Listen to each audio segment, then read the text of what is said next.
Oh, business is booming at luxury RV resorts amid the current situation. Another bison attack and more coming up. Hey, we're just meeting. My name is Robert Witham. I'm just a guy who's had a lifelong love affair with road trips and the open road, and these days I publish videos like this one, as well as travel and scenery videos, books, make photographs, and even publish a magazine all about the traveling lifestyle. Please consider subscribing if you're not already, so you'll be in the know about all things related to lifestyle travel. You can see the description for links to news stories mentioned in this episode. And if you're interested in this kind of content, you may also be interested in my book, How to Be a Successful 21st Century Nomad, or my online course, Nomad Lifestyle 101. And again, links for both are in the description.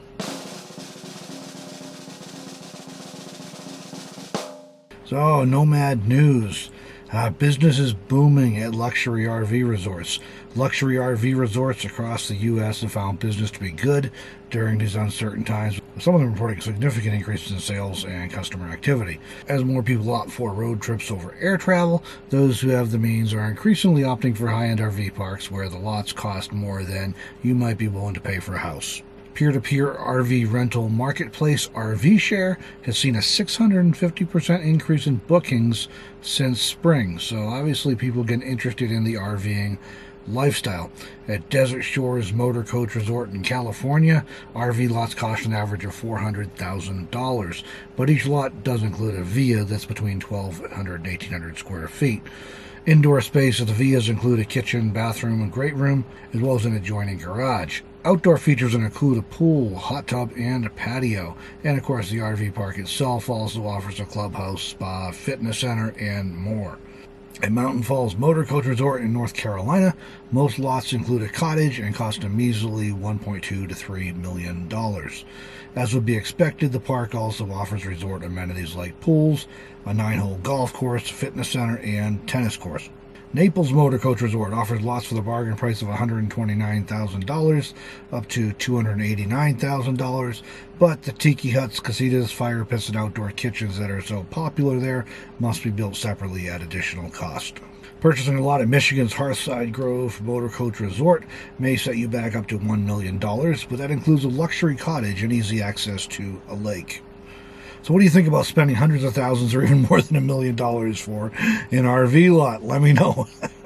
Next up, Bald Eagle 1, Michigan's Department of Environment, Great Lakes, and Energy, or EGLE 0. Hunter King, an environmental quality analyst with EGLE, was using a drone to survey shoreline erosion along Lake Michigan in the Upper Peninsula recently when things took a sudden and unexpected turn. A bald eagle attacked the drone in mid-flight. The eagle managed to tear a propeller loose as the drone was flying 162 feet in the air. The result was predictable. The drone crashed into Lake Michigan after, quote-unquote, twirling furiously during the battle with the eagle. EGLE's drone team is considering options that would make the drones appear less like seagulls in hopes of avoiding a repeat encounter with a bald eagle. The eagle escaped the encounter without apparent injury. Michigan state agencies responded to the drone attack with good humor, though. EGLE noted that the attack could have been a territorial squabble with the electronic foe, or just a hungry eagle, or maybe it did not like his name being misspelled. EGLE asked the Department of Natural Resources to reprimand the eagle, to which DNR responded that the agency lacked authority to issue a citation to individual non-human wildlife. And we have another bison attack, this time at Custer State Park in South Dakota. An Iowa woman visiting Custer State Park decided to move too close to a herd for a photo. The woman was with a group of motorcyclists who encountered a herd of bison on the roadway while visiting the park. Understandably, they stopped because, you're not going to weave your bikes through a herd of bison. Unfortunately, she decided to get off the motorcycle and go for a close-up photo. In this situation, the woman was apparently trying to snap a memorable photo of a bison with her calf. The situation quickly became memorable, however, for all the wrong reasons, as the mama bison attacked, catching the woman's belt and jeans with its horns. The bison threw the woman around wildly until her clothing tore free and she fell to the ground unconscious. The woman was later flown to an area hospital in unknown condition. The entire encounter was captured on video by another visitor who was also stopped for the bison traffic jam. I've said this before recently, but wildlife are wild animals, and approaching wild animals closely is gambling with their lives and your own. Deborah and I visited Custer State Park a couple of years ago. We were on our way back from Florida via Colorado, and we made a little detour on the way to Wyoming through Custer State Park. Nice place, worth visiting, some cool wildlife there. And we did get to see several herds of bison, and I also was able to get some photos of nursing bison, but using a zoom lens from a safe distance. Bison in Yellowstone National Park take a breeding dispute to the middle of the road. Two bison in Yellowstone National Park recently engaged in some serious combat right in the middle of the road as shocked onlookers watched and recorded cell phone video footage. As visitors who were stopped looked on, one bison charged another bison head-to-head. The charging bison hit the other bison so hard it drove it back across the road and literally lifted it up into the air. The altercation was captured on video by someone at the scene. These animals can weigh as much as 2,000 pounds, so they look like they're not going to move fast, but they're incredibly strong and deceptively fast. The video reminded me of my first visit to Yellowstone National Park a number of years ago. I brought my 4 children there in spring. It was like the first week of April, I believe, and we were in a Toyota Tercel all packed into there, and as we're stuck in a herd of bison traffic jam waiting for the bison to clear the road, which was really cool, first time any of us have seen them like that, wild. My oldest son, who's now 31, was sitting in the back seat right behind me. He looks over at a big bull bison there and said, "Dad, what would happen if that bison charged us?" And obviously I knew it wasn't going to be good, but now having seen this video clip, I cannot even imagine that thing hitting a 2,000-pound Toyota. And finally, the desert Southwest is experiencing potentially record-setting heat. Temperatures throughout the southwest U.S. have been scorching over the past few days and even setting new records. More than 34 million people throughout the region have been under excessive heat watch or heat warning advisories. The heat wave has also been compounded by higher than normal humidity. Death Valley, already famous for its reputation as the hottest place on Earth, was expected to have temperatures of 126 on Saturday and 127 on Sunday this past weekend. This would set records for the hottest temperatures so late in the year at Death Valley. Death Valley instead ended up hitting 129.9 Fahrenheit, that's 54.4 Celsius or centigrade, on Sunday afternoon. This temperature, which was recorded at Furnace Creek, not far from the Nevada border, where I hang out during parts of the year, could end up being the world record if a long-debated high of 134 Fahrenheit recorded in 1913 is ever struck down. Either way, Death Valley is apparently the hottest place on Earth. Residents in parts of California have also been dealing with rolling blackouts over the weekend as utility companies are unable to keep up with power demands. The heat wave even reached up in Oregon this past weekend. Temps were forecast to be in the mid-90s where I've been near Klamath Falls, and were forecast to be well over 100 in Medford. I instead escaped to the Oregon coast for the weekend to enjoy some blissfully cool temperatures and ocean breezes. I went from 90-something here to 65 or so on the coast with an ocean breeze. Much nicer. I asked our special Nomad news correspondent, Deborah Dickinson, who is spending the summer just a short drive from Death Valley, what things were really like on the ground that close to the hottest place on Earth.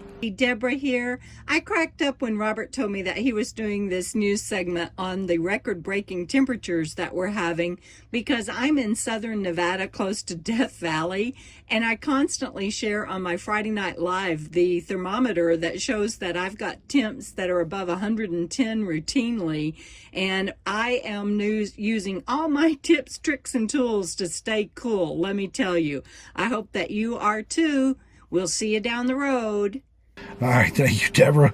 Hopefully it cools down there soon. You're getting towards the end of the summer at least. And if you all want to see an update on what Deborah's been dealing with in terms of vehicle repairs and air conditioning repairs and other things, I'll have a link in the video description for her channel for a video she just put up about that.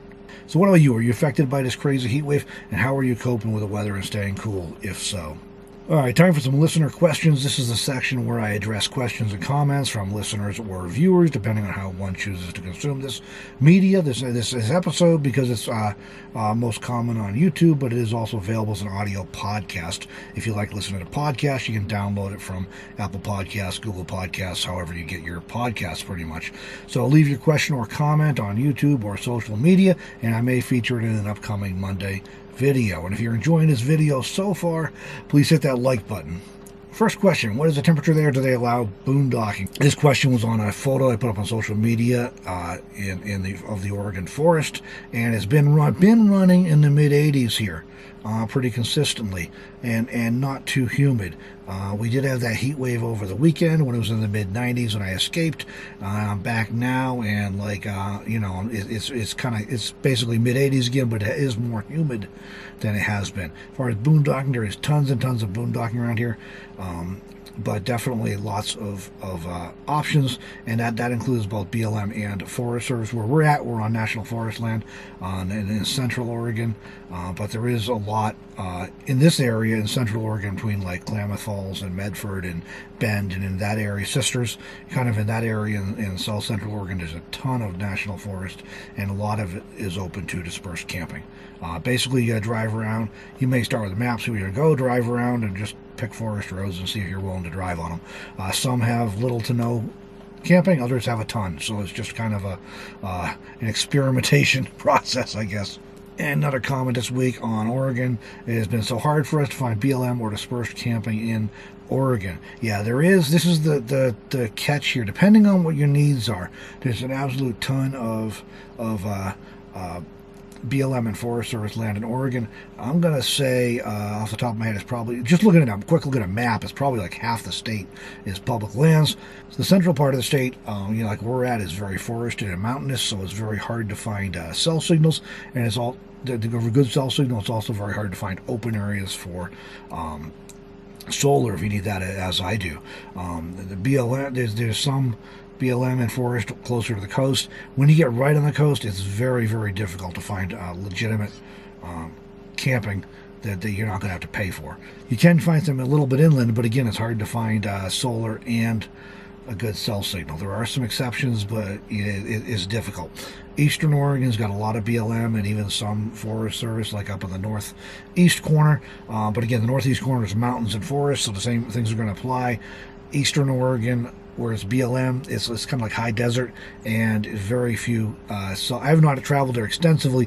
Everybody I know who has, and my research tells me there's very little over there for cell coverage, although you'll probably have plenty of sunlight. So it can be challenging. I'm going to make a dedicated video pretty soon when I leave here about my experiences and address some of the challenges here. It's a great scenery here, great natural beauty, but there are some distinct challenges in Oregon, especially if you're used to being like, I don't know, in Corside, Arizona or something, or Pahrump, Nevada, things like that. So there are definitely some unique challenges here, and I will be addressing those in an upcoming video. Thanks for joining me this episode, everyone. If you're interested in knowing more about the nomadic life, please consider subscribing to it if you're not already. Also, as I mentioned earlier, you may be interested in my book, How to Be a Successful 21st Century Nomad, or my online course, Nomad Lifestyle 101. Both links to both are in the descriptions, and you can also visit my website at robertwitham.com. Thanks again for joining me in this episode, and I will see you again next week.